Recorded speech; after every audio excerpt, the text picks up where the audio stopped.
మంచి నీళ్లు. ఆ నీళ్లు మేము తాగేది. ఆ నీళ్ళల్లో ఒక 20 రకాల చేపలు ఉండేవి. వాస్తవానికి ఆ నీళ్లు తేటగా వచ్చేది. 2000 సంవత్సరం వచ్చేసరికి పూర్తిగా కాలకోట విషయంగా తయారు కావడం అనేది జరిగింది. 1920s వరకు మూసీ నది was the main source of this thing for Hyderabad and చుట్టుపక్కల ఏరియాస్లో. It's a life line. కానీ ప్రస్తుతం చూస్తున్నది మొత్తం అంతా కాళ్ళు, డ్రైనేజు, సువేజు, తర్వాత ఇండస్ట్రియల్ వేస్ట్ అన్నీ నదిలో పోతున్నాయి. ఏదో చేస్తామనుకుంటే నడవదిగా.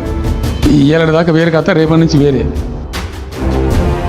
మూసీలో అతి ముఖ్యమైన కంపోనెంట్ సివరేజ్ ట్రీట్మెంట్. హైదరాబాద్ మహానగరంలో 2000 MLD సివరేజ్ ఉత్పత్తి అవుతుంది.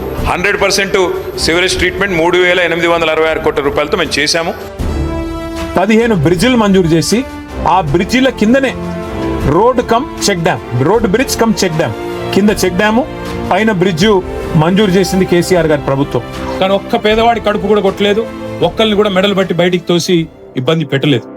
మనమందరం గాంధీ కుటుంబానికి ఒకవేళ ఆర్థిక అవసరాలు ఉన్నాయి అని అంటే తలా ఓ చెయ్యి వేస్తే తెలంగాణ నుంచి 1000 కోట్లు పోజేసి ఇవ్వగలిగిన శక్తి ఈరోజు కాంగ్రెస్ పార్టీ కార్యకర్తలకు ఉన్నది.